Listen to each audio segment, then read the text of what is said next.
All right, welcome back. So in this segment of the show, we're talking about the lies we tell ourselves in work and business. So to give you an idea of what that looks like, take a look at this.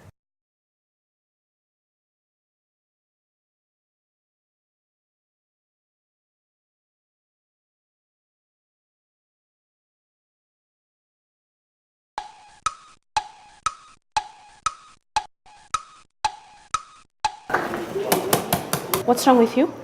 What time did you get to the office? Have you replied to all the emails? Good morning, boss.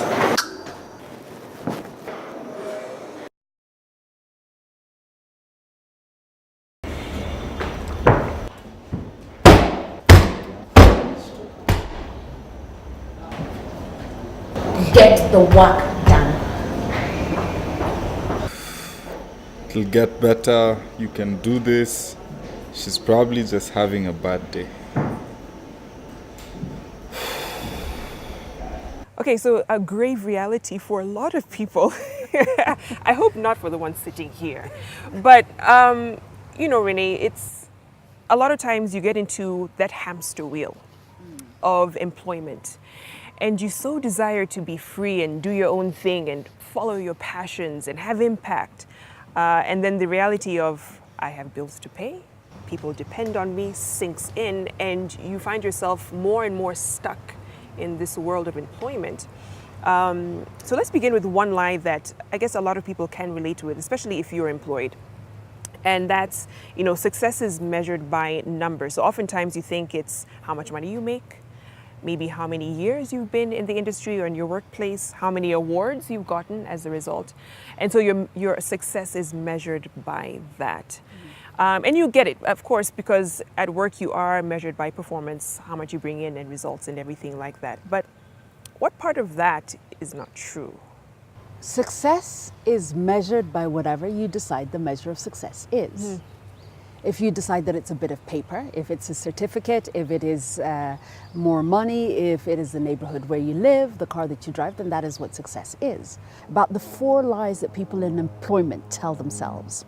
Number 1 is they need me. Number 2 is I can't walk away from my friends. What we've just seen, the boss dumping more and saying, I need this by 5 o'clock. And you feel in an obligation to give it back to him at 5 o'clock, otherwise you'll have let him down. This very interesting sense of loyalty. The third is it's not as bad as it seems. And the fourth one is it will never get as good as this. And then that is enforced by everything around you. And I'll wager there are 2 more. Number 5 would be, what will they think about me if I walk away now? And number 6 is the one that you talked about. How will I make ends meet? Which is also, this is the boundary of my creativity, and this is also the boundary of what's available for me in the world, which I think are incredible things that we tell ourselves. I love this tweet by Schaefer Okore. Shout out to Schaefer. And she said, I itch for the day we'll realize there's no middle class, but an imaginary gap filled by people deep in debt trying to prove they aren't poor. And so you're literally living a lie. You're living a facade. And we're seeing a lot of that, especially here in Kenya, where people are living and building lives on debt. What does that do to a psyche of a people, of a society, where still majority are living below the poverty line when you think about it? When inwardly you do not have enough to be okay with who it is that you are, no matter what you do, you then need to look for outward expressions to engage people other than yourself in believing that you are that which you yourself know that you're not. Problem with that is this: the more you floss and front, the more of a lie that you have to continue to build. It's almost like the first lie that you told, then you've got to tell the other lie to cover up the first lie, then you've got to tell the third one. It's a house of cards, and all it needs is one major change in your life. The loss of a job, you didn't get the raise, the mortgage or the interest rate went up, and your world is exposed for what it is. Employment is one of the most vulnerable positions to be in because you are exchanging a commodity you can never get back for a price that you will never agree is your worth. The state of employment as we know it today, not just in Kenya, but around the world, but let's talk about Kenya since that's what we're talking about.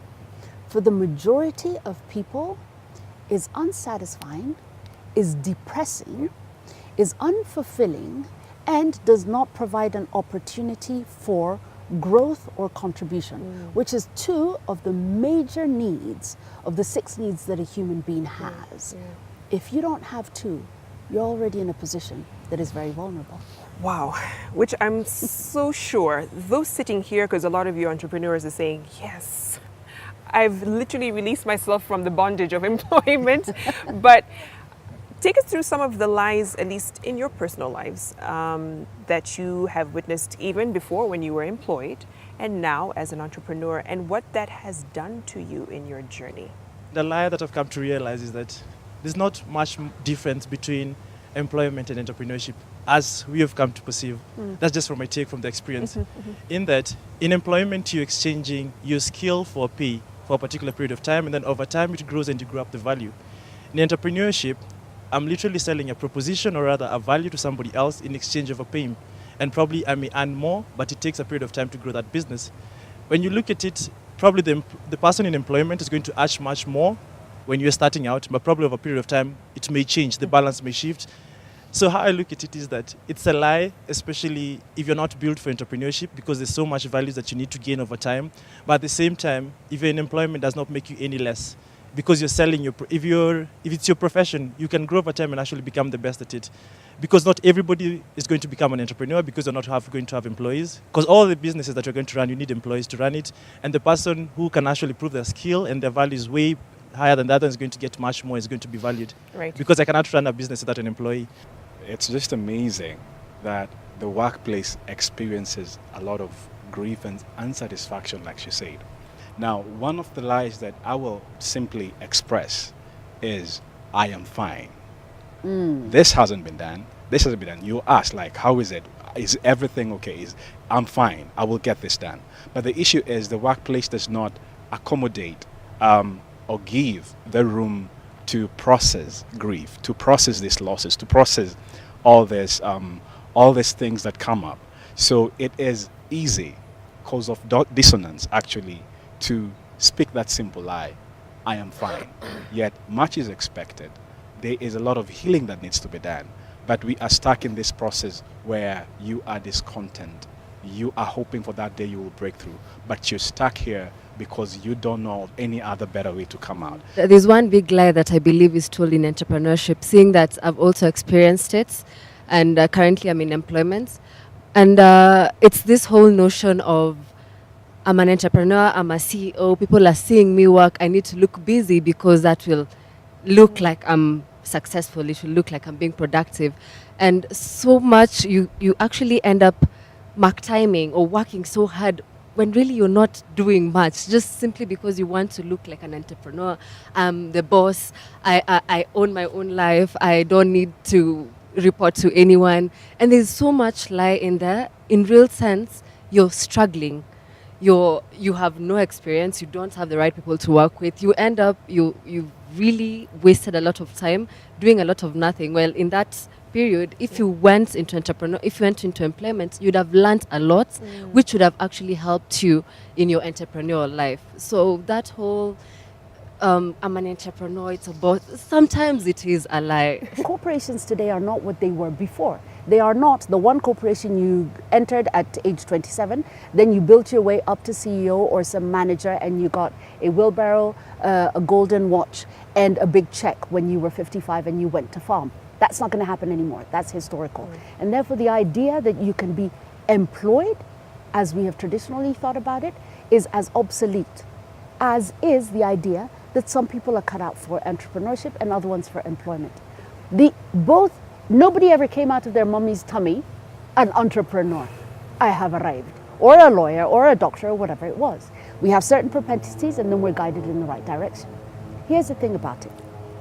If we don't, anything can be learned, any skill can be learned. If another human being can learn it and you have got the capacity for it, you can learn it. All of the skills that we have that are innate to human beings are entrepreneurial in nature. We just don't emphasize them. We take work like we do school. So you went to school Monday, Tuesday, Wednesday, Thursday, Friday. Yay, Saturday, Sunday, a bit of homework, never mind. Then again, we were at it Monday, Tuesday. It's an artificial way of living. Look at nature, look at even the way businesses progress, look at the way the cycles of business, and you will notice everything has an ebb and flow. The only thing is that we put employees in an artificial system and call it natural. There is nothing in nature that is a constant that grows. Nothing. Everything is ebb and flow. When we think about work that way, it does two things. Number one, it removes you from the desk, being chained from your chair from 8 till 6. It begins to become about productivity, how and when you produce, and what is needed to be delivered by when. The third thing is that it then ensures, as a result, that you do not have a system where it does not cater for your human need, for grief, for the fact that there are sometimes when you will have downtimes. It allows for you to produce what you need to produce, but also to recognize that you are human. And unless we have this new paradigm in the way we think about this thing called work and work life and career and profession and business, then our corporations will become reducing, they will reduce or and diminish their returns, particularly human-related returns. Because the more we are living, the more we are finding that work has got to be more than 9 to 5, and it's got to do more than a paycheck. It's got to fulfill me, it's got to allow me expression, it's got to give me an opportunity to contribute, to grow, and it's got to allow for significant relationships, because I'm spending the majority of my time in this environment with my colleagues. And I think that's where the shift in terms of where we need to go to confront the truths about what is so, about work, career, profession, and entrepreneurship, that will make us beat what is an already obsolete system. Profound. Wow. We have to leave it there because we're out of time, but really got me thinking about, what you're